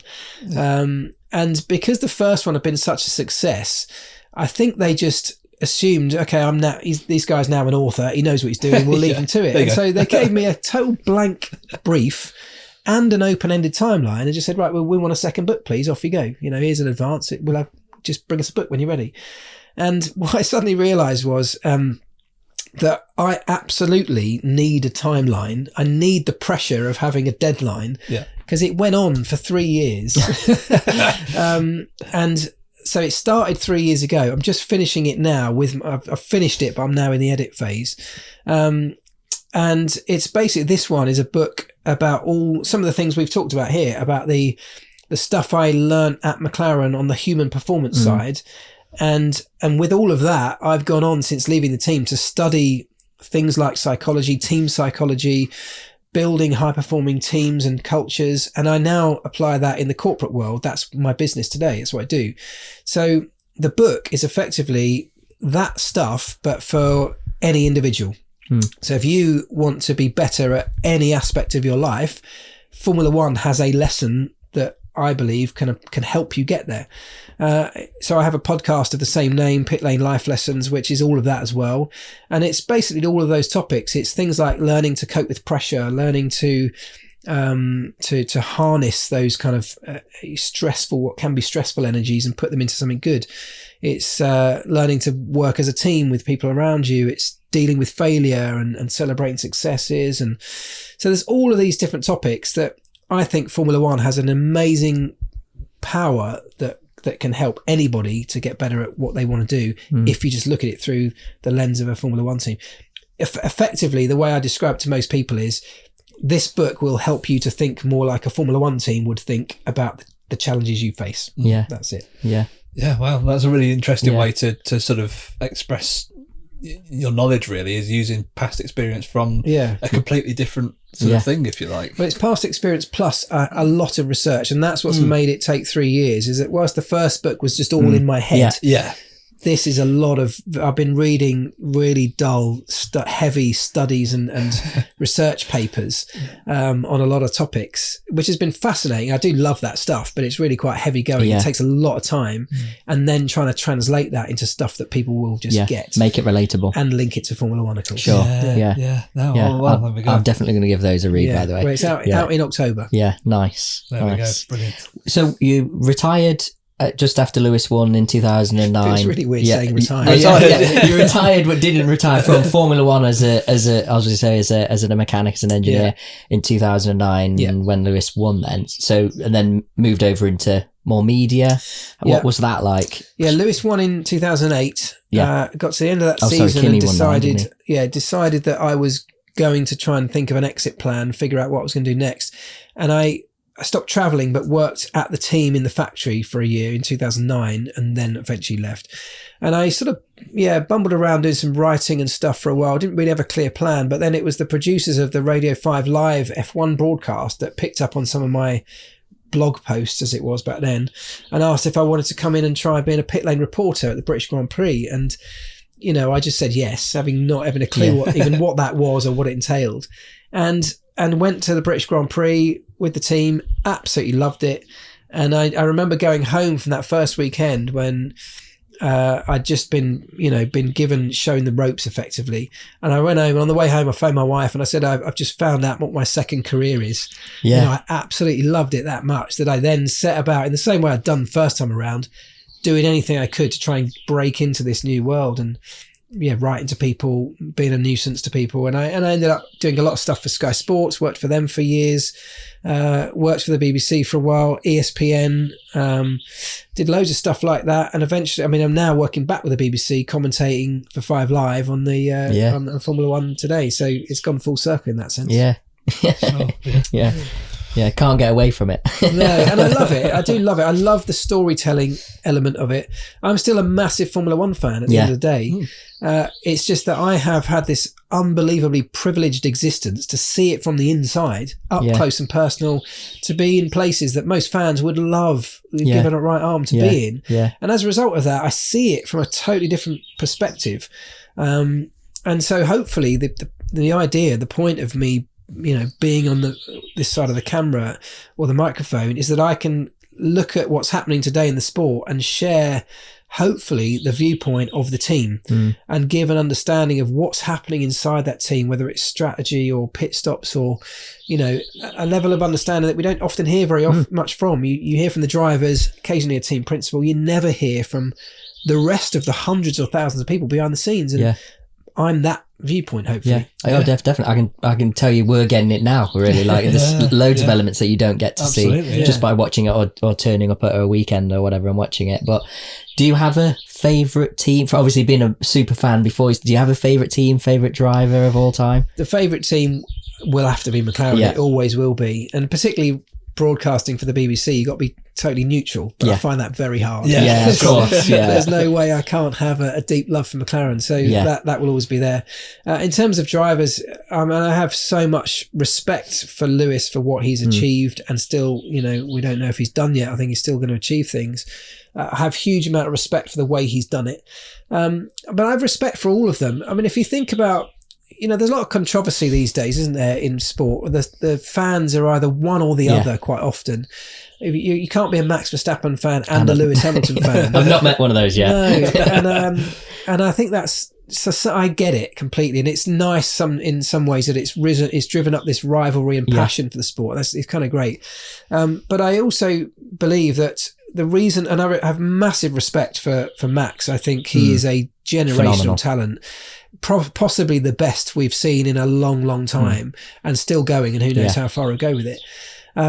But I think what I respect most about Lewis is, if you think about Max, if you think about Michael Schumacher, Senna, all true greats, they've also all got a bit of a controversial side to them, in that maybe they went to lengths that others weren't prepared to go, or just didn't go to, whatever. There was always a controversy. Now, I'm not saying there's anything wrong with that, because I think there's an argument. You need to have that. A lot of people need to have that to be the very best. You've got to have that determination that you'll push anyone out of the way to get to the front. And sometimes that's how we get these great champions. We'd call it getting your elbows out. Yeah, exactly. But I think if you look at Lewis's career, he's had this unbelievable success, and I don't think I can say he's had any, if any, of those moments of doing controversial, questionable things. And you'll always be, people will argue whether anything Max has done is questionable or not, or Schumacher or Senna or others. There'll always be two viewpoints. But the fact that we talk about those things means there's something that's very close to the limit. And it feels like that Lewis has gone through his career, I don't know, maybe with an element of class about him. Yeah. Generally doing things the right way and yet still been successful. And that's not, as I say, to take anything away from any of the others, but I have a huge amount of respect for that. So, you know, I tip my hat to Lewis, and I'll always have that respect. Yeah. I loved working with Kimi. I had the most fun working with Kimi. And we nearly had, you know, he was probably the fastest driver I ever worked with over a lap in his prime, you know, mid 2000s. And I'm gutted we didn't manage to deliver a title with him. We came close, and on two occasions, I think we went to the final day of the year in the hunt, 2003 and 2005. So that I have, you know, really proud of that. 2003 was our first year together as a little car crew around Kimi's car, and yet we fought Schumacher to the very last day. Yeah. So we had a huge amount of fun with him. Mika was amazing as well. Mika Häkkinen, like this robot, this machine that just was relentless in pursuing greatness, and did it, you know, double world champion. And then Fernando, you know, did things completely differently, but also a great champion and someone who's still delivering brilliant performances into his 40s now. So it's difficult to pick a favourite because they all bring something different, and I've taken something different from every one of them, but I have massive love and respect for all of them. Yeah, and it'd be interesting to see who goes and wins this year, and then when the regs change, come on Lewis, please. Well, the thing about the regs changing next year, as I said, everyone in Formula 1 will see it as an opportunity, and it is. It's a massive opportunity. You can even look at someone like Aston Martin, who at the moment are right down the back. Yeah. They're nowhere. But it's because, well, it's not because, but as a consequence of that, they are focusing almost everything on next year. Yeah. They've brought Adrian Newey in. They've got Fernando Alonso. There's even talk that they might be trying to get Max Verstappen to move over as well, to repartner with Adrian. And the reason that it seems like why on earth would Max go to Aston Martin? But the reason is, like I said earlier, the guy that has the best record at finding an opportunity in a new set of regs is Adrian Newey. He's got resource behind him, the best facilities in Formula 1 at Aston Martin. He's got, a great driver in Fernando Alonso. And whether you pair Alonso with a Max Verstappen, or you bring Verstappen in to replace him, or whatever the series of events might turn out to be, it's not as far-fetched as it seems. No, because, and they've got huge admiration for each other as drivers as well. And Honda as well are going to be their power supply, which Max has a good relationship with too. So there's lots of reasons it could happen. I'm not saying it will, but the point is that the point of that story is that 2026 is a massive unknown. Yeah. And there's no point anyone trying to predict what might happen, because it literally could be a team that's at the back right now could find their way to the front, or it could be, the existing front four could still be the existing front four. We just don't know. It's got to be one of the only sports where you could put your hat on it on football. Generally, who's going to win, who's going to be the strongest next year. You might be able to flip the manufacturer's standings upside down for next year, and it'd be the norm. It's only for next year because it's such a big change. Yeah. Normally it is similar, and the reason it's similar is because you got the best people at the top teams. Normally the best people, the best team will prevail in any set of circumstances. So that's why you normally have the top four will typically be the top four consistently. They might shuffle their order around, and you might find someone gradually breaking into that, but it's very unusual that you'll get the top four being the bottom four and vice versa. That's highly unlikely. But the change is so big next year, and there's so much advanced focus on it from a lot of teams. People, like I say, spending, whatever it is, $18 million a year on Adrian Newey or something silly. They're doing that because the opportunity is so big. Yeah. So next year is a real big unknown. It could happen. Yeah. It's amazing as well to see just how good Max is, I suppose, with that car. And I loved just that Alex Albon did that whole thing where he was trying to explain on it was the High Performance podcast about how it describe how it's so hard to be Max's teammate and drive his car because he loves this front end, crazy, super high sensitivity. What's your opinion on that second driver? It's now Yuki, and I love Yuki. I think he's brilliant. Why is it so difficult to jump into a second seat at what should be one of the fastest cars? I actually do have a theory on this, and it's a new theory, I think. But my view on this is that it's not just a Red Bull problem. I think it has been for some time, but I think basically, I think Formula One today, we're at the end of this, what has been a stable set of regulations. What happens in Formula One is when that happens, the performance all begins to converge because everyone figures out this regulation cycle and they get the best out of their cars. But whilst all that's happening is we're also advancing all the time in terms of our engineering know-how and understanding, the technology we use, the materials, all this stuff. We're effectively getting closer and closer to the theoretical performance limit of what these cars could ever achieve. And that means when you're right close to the top of that, the window of performance is relatively small. And that means you have to put very specific inputs in to get the best performance out. If you go back 10 or 15 years when we were just a little bit further away from that theoretical performance limit, you could often get a very similar lap time out through different driving styles, even through different designs. You'd see different cars looking different shapes up and down the pit lane. Today, they all look pretty similar because we know how to get the best out of this underfloor performance with the ground effect era. It's really specific. And I think that means, as a consequence of all of that, when you're looking for such fine margins, these drivers, each of them, come with a very specific driving style. Tiny differences from each other sometimes, but they have their own unique set of characteristics about how they drive the car. I think the problem that Red Bull have, and actually lots of teams, it's not just about finding the best driver on the grid anymore. It's about finding the driver that matches your car, the requirements of your car. And so whilst they've hit the jackpot with Max, Max has this very specific way of driving. The car has a very specific set of requirements and they're perfectly aligned with each other, have been for some time. Perhaps they've even grown that way together. Most drivers have something that's a little bit different, even though they're very good. Yuki's very good. Even, Liam Lawson, great driver. Terrible in that Red Bull, but I don't think he's a terrible driver. No. Lewis Hamilton, 7-time world champion. We go to the ground effect cars in Formula One. He falls off the top order even at Mercedes because he can't figure out how to get the best out of that type of car.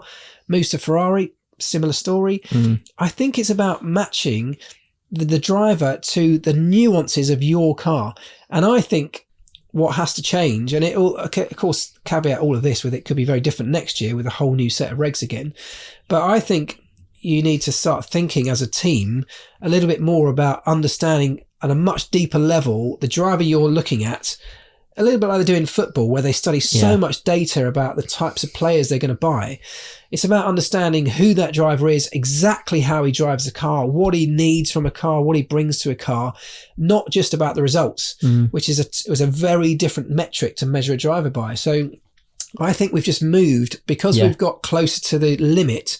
We've shrunk the performance window, which means we're now looking for absolute specifics to match your car. You can even look at that McLaren, which we know today is a very, very quick car. The last few races, Oscar's been out of delivering it. Lando really has struggled. And we're talking about the kind of differences that you can barely even measure. Yeah. But Formula One does that very well. It goes into such levels of detail that I reckon they would be able to find out a way of understanding exactly those differences, even though they're tiny. And then the recruitment process might be centered a bit more about that as we move forward. Yeah, so interesting. You wouldn't think that, to be honest with you. You just do think, well, if Max can do it. You look at results as a measure. Of course. But look, I don't think any of us think Lewis Hamilton's suddenly now a terrible driver. No, of course not. But he's a 7-time world champion. He's just not figured out yet. Carlos Sainz was great in the Ferrari last year. Struggled now in the Williams. Early days, and they might figure it all out. So they might adapt their style. And you could always say the best drivers will adapt to suit the car, which is very true. But I'm saying now that's even harder than it was 10 or 15 years ago because what you're looking for is so small.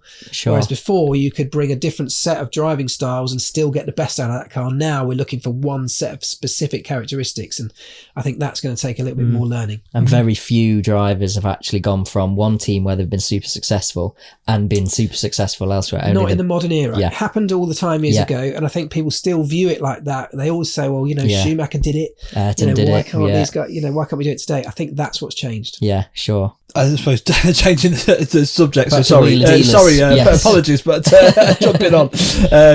What was it? I mean, where I suppose linking on from that then. So what led on to Wheeler Dealers? What got you into the series? Well, I was doing all this stuff with broadcasters around Formula One, so I was in the media world, if you like. And what happened was I met a guy at a dinner or a function who worked in TV, but more in this what they call factual entertainment style, which is what Wheeler Dealers falls under. And Wheeler Dealers wasn't a thing for me at that point. But what he did was he came to me with this idea for a show, which was based around my F1 experience. And the idea was amazing. It was this idea where I was going to travel around the world, go into all these different countries, and I would get in there, be parachuted in, and I would have to build a team from the people around me using my team building skills. And then we'd build a vehicle to take part in some event, in some kind of grassroots motorsport. And I remember thinking, this is like crazy, but amazing. I would absolutely love to do this. And so we went into the office and we sort of hashed out these wacky ideas for some amazing stuff. We were going drifting in South Africa, but in a stadium, which is a thing they do, and they do it to music until the tyres blow up, and then the crowd goes wild, and the next guys come on. So that was one idea. Long-tail boat racing in Thailand, which is like a V8 strapped to an ironing board, and the most dangerous thing you can imagine. Stupid, but that was one thing. And the idea was I would put this stuff together using the little tricks and techniques from F1.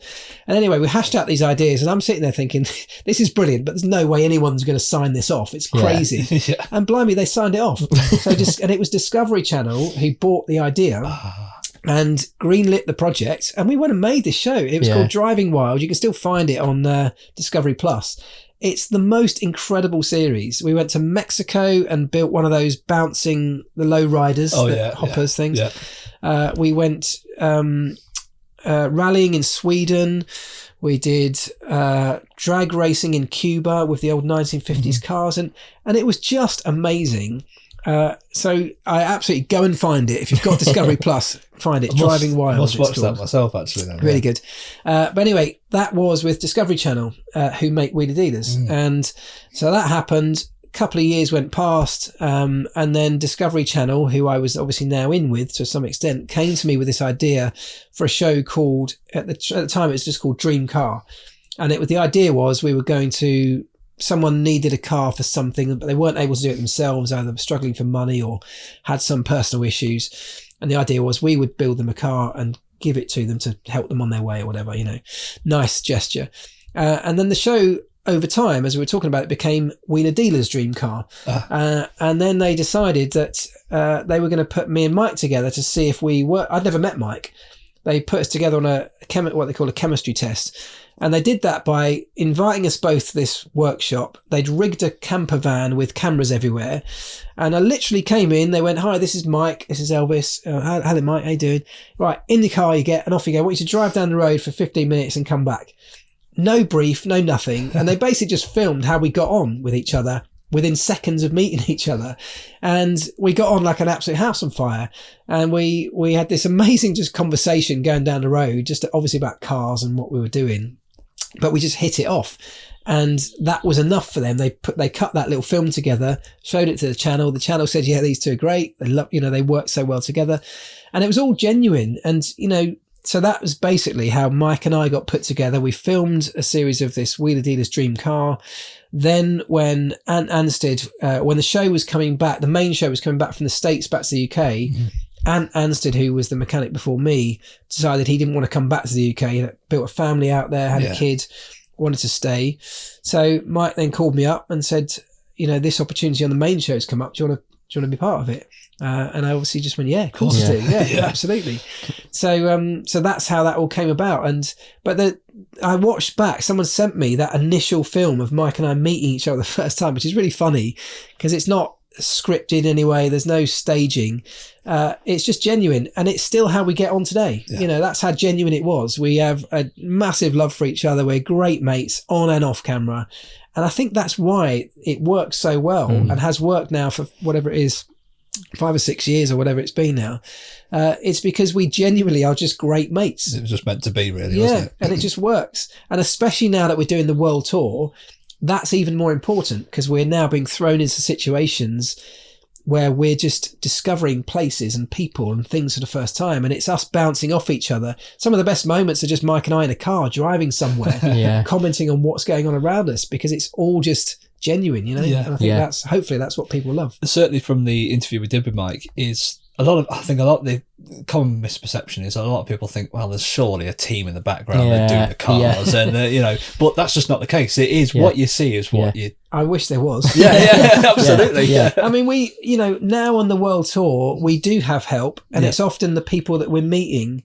So like I said, in Poland, we go to this workshop in the middle of nowhere, and I'm working with a Polish mechanic, you know, and that's part of the story, because we can't speak each other's language. No. We communicate via a giant sledgehammer, you know, and you both share a love for the car. Exactly right. You know, that's exactly what it is. It's everybody we meet on the show has a love for cars. Sometimes we can't communicate in the way we normally would. Sometimes we have totally different viewpoints on the job or what we would do, like the one I described earlier on.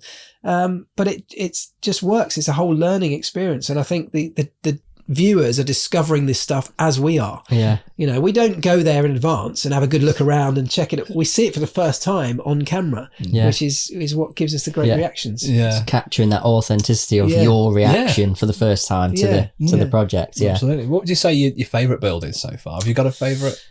Some of the favourites are some of the cars that I loved as a kid. I mean, in the very first series that I did with Mike of Wheeler Dealers, we did it was Dream Car. In fact, we did a Renault 5 GT Turbo, which was just, you know, as a kid for me, that was a thing that I had on my poster on my wall, you know, that I always aspired to owning myself. And so to get to take one, to build one of those was brilliant. My favourites have always been the ones that I've ended up on a racetrack with, for obvious reasons. I think one of my absolute favourites was just a couple of seasons ago, we did a Caterham 7, and the early part of my career before I got anywhere near Formula One was working for a Caterham race team. So I built hundreds of these things and taken them to racetracks. And so in the show, that's exactly what we did. I built one and then got to take it to, I think it was Cadwell Park. And, you know, it's a dream to have a car like that on a circuit that's closed off just for you. Yeah. And all they do is they say, right, we've filled up with fuel, just keep going and we'll just film. Brilliant. So I just keep going, and even when they say, right, we got enough now, Elvis, on the radio, I just still keep going, because you've got to literally black flag me to get me in. It's too much fun. So those are dream days, you know. So I've loved them all. I've loved them all, honestly. Genuinely, there's not one episode where I can say I haven't had a great time. Loved doing it, loved working with Mike, and also loved working with the team behind the scenes, the camera guys, the sound guys, the producers, the directors. These guys, the team we have behind the scenes, are just brilliant. The researchers, we've cultivated this team now over the past 5 or 6 years, and we've now got to literally like a dream team. Everyone knows what they're doing. It runs really quite smoothly. It's a high performing team, you know, and it's not happened by accident. It's happened because we've gradually built people, we've trained people, we've helped each other to get there. We've figured out what's worked and what hasn't by making mistakes. So same process, but we've now got it working really well. That mirrors exactly what Mike was saying. Obviously, you don't have a common sort of turnaround of staff. It is the same loyal team that have been with you for years, which is really important. Well, part of that is that I think we make a really good product, and the viewers love it, you know, and that's the only thing that really ends up mattering is, are people going to enjoy it? Because if they stop enjoying it, we won't get recommissioned and it won't get made anymore. So that's the bottom line. But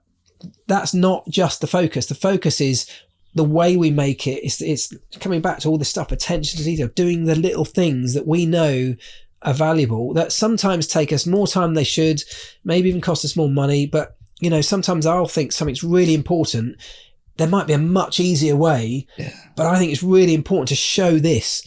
And so, you know, people will get frustrated at times, but in the end, we all just knuckle down and get on it. May take us longer. We end up staying late or doing an extra day or whatever it is. But the end product means we've done something amazing, and the viewers end up loving that. And the fact that the viewership is still growing in hundreds of countries around the world, hundreds of millions of people watch this show. It's mind blowing. Yeah. And it's testament to the fact that we enjoy doing it. All of us enjoy doing it. Yeah. Absolutely. It definitely comes across as well. Apart from when Lewis Hamilton's binned a Formula 1 car, what's the worst car to work on? Well, the worst one that Mike's brought me back in the show, I mean, there's been a few actually. Just taking you back now. Yeah, You've just gone, that one and that one and that one. You know, you've seen the show. You know how even if they end up beautiful at the end, sometimes when he first brings them back, it looks like there's nothing I can do with that. You know, it's like, how did you drive that here? How's that working? There's been a couple. There was what was there? There was I can't even remember. It was a long time ago. We did an old Audi that just, for me, was just really uninspiring and had nothing going for it. And I seem to remember as Mike rocked up at the workshop, and you know how he often sort of toots the horn. Yeah. And I come out and see this thing and I'm like, there's nothing about that looks like fun. It looks like a whole load of work. And even when we're finished, it's not going to be a great car. No. Because it was a really dull, basic, boring Audi. But we decided to make it. That was the point of it. I had this viewpoint that there was nothing inspiring about this. It was so dull that I think what we did with it was we decided to pack it full of gadgets and high tech, because it was so low key and boring. Yeah. So we started shopping through all the catalogues to find the latest tech that you could retrofit. So even just things like reverse cameras, those mirrors that have all the data displayed on it. I mean, high tech stereos with Bluetooth phone, everything we could pack in it. And all of a sudden it wasn't a boring car anymore. That's what we try and do. We try and take any project and do something different with it. Sometimes it's just restoring it back to its former glory. Obviously some cars really do deserve that. Other times it's making a low performance car into a high performance car. It's doing something really specific with a car, for example. So we always try and, because there's so many episodes now of the show, you could take any car, and if you just restored it, we might have already done it by now because we've done hundreds and hundreds of cars in different episodes. So it's about finding something that we haven't done before, either a job that we haven't done or showing a job in a different way. And there's a huge creative process to that, which I also really enjoy, is trying to find a clever and interesting way to show the viewer something that they haven't seen before, even if they've watched every single episode there's ever been of Wheeler Dealers. Sure. Yeah. There was one where there was was it a Subaru BRZ, wasn't it? And it's basically making something that they didn't actually make from the factory. That's right. Yeah. And making the performance version. We turbocharged that one. That was it. Yeah. So Subaru never made the WRX version of it, but you basically made that version of it. I thought it was really interesting perspective, really, making a car that was never made. That's right. Yeah. So I love things like that, where we feel like it would have been better had they done this, but they never did. So why don't we ever go? Yeah. Absolutely. It's like they made the Cosworth with a third wing. Do you remember that one that Ant did back in the States? Oh, that was a great show. It was a great car, but also the storyline behind that episode was really good. That they tracked down the designer, and he told them a story that originally it had the third wing, not just two wings. And it got canned for various reasons. And so they decided to prove it. I found that really interesting, actually. I love stuff like that. Yeah. And I love doing experiments and demonstrations that can distill a really complex engineering problem down into something that's really easy to understand. Because a lot of people that watch our show, there are some real experts who know everything, and that's great. And hopefully we cater for them. But there's also a lot of people that are they're wanting to tinker on their own driveway, but they don't feel like they've got the expertise to do it. And so we don't want to baffle those people with something that's going to put them off. We want to engage them and make them feel like it's worth having a try. And so I sometimes really enjoy getting bits and pieces from around wherever we are. It might be a Coke can and a bit of cheese or whatever, to try and demonstrate some engineering concept through just whatever's around. Because it can be fun, but if it can make it understandable, I know, because I've spoken to lots of people, it means that some people will then just feel a little bit more confident to just start taking their own car apart and having a go. And that's what our show, I think, should always do. It should encourage you to have a go, because what we hopefully show is that like, what's the worst that can happen? Yeah. Anything can be fixed. Of course it can. You know? Yeah, that's it. Of course it can. You put me on the job, that's what could happen. Oh, I gotta say, yeah. In most cases, but this one, maybe. Yeah. I shouldn't take anything apart. I really shouldn't. In fact, funny story. I'm not. I'm not that way inclined at all. And I'll give you a little bit of an example. Trying to clean the extractor fans in the bathroom, I started taking this thing apart. You don't realise how intricate these things actually are. You start taking them apart and how much pain. Anyway, I took it beyond putting it back together now, and I phoned the electrician and said what I'd done. I said, I really wanted to clean this thing. It was bugging me. And he laughed down the phone. He said, you took an extractor fan apart to clean it? I've never heard anybody do this before. And even he came around and couldn't even put it back together. So he's probably said you could buy a new one. Yeah, for 15 just quid. buy a new one. Don't bother. Yeah. It's just bugging me. I don't know. But yeah. Well, one of the things I think that, a Formula One car is a pretty complex bit of kit, obviously, but it's still just, a series of components. So with anything, even like that, the key is literally taking it apart in a meticulous fashion. Yeah. And all the prep is what makes putting it back together easy. So taking it apart, laying things out carefully. It's not throwing it over your shoulder. It's taking a screw out, throwing it. That's why I went wrong. Kicking it around the floor. Even videoing yourself doing it or taking pictures. These things that seem a little bit over the top, they will help you when you come to put it back together, which sometimes might be months later. And if you've got a document or you've got things stored carefully in the right order, it becomes much easier. I think that's what a lot of, I suppose the Matt Armstrongs of the world and that sort of thing, I think that's where their benefit is now, because they're filming themselves doing it. So when they come to put it back together, maybe weeks, months later, they can go, actually, let's watch that That's again. true. And then we've got it now. That's so true. But I suppose outside from the show, what have you got a favourite or a least favourite brand of car?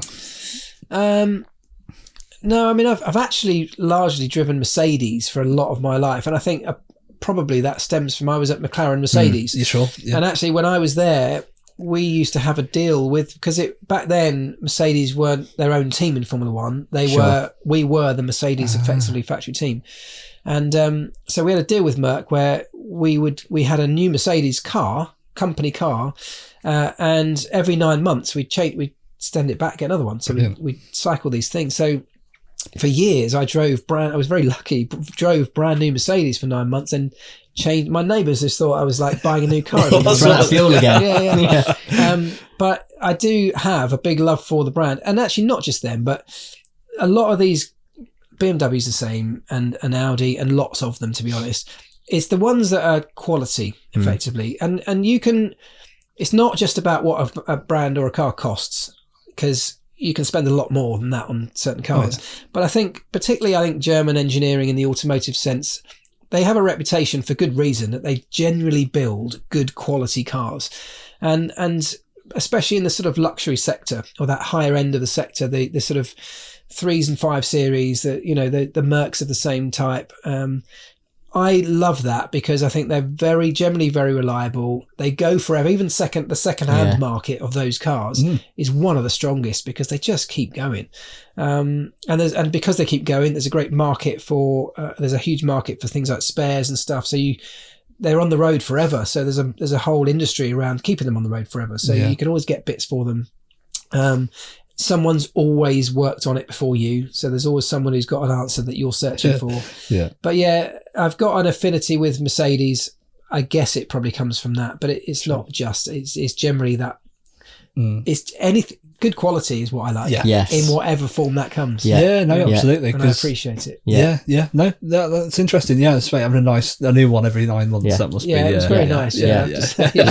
Shock, another person likes German cars. They are. In fact, I've only ever owned a German car. German family. We can be a good advocate for that as well, can't we? We love a German car. Is there anything else? Have you got anything coming up other than Miami Formula One? Obviously. Actually, do you know, randomly, I'm going to Miami. It's the Miami Grand Prix, of course. But I'm not even going to the racetrack. Okay. I'm flying out on Thursday to do a corporate event, which is what I do a lot of these days.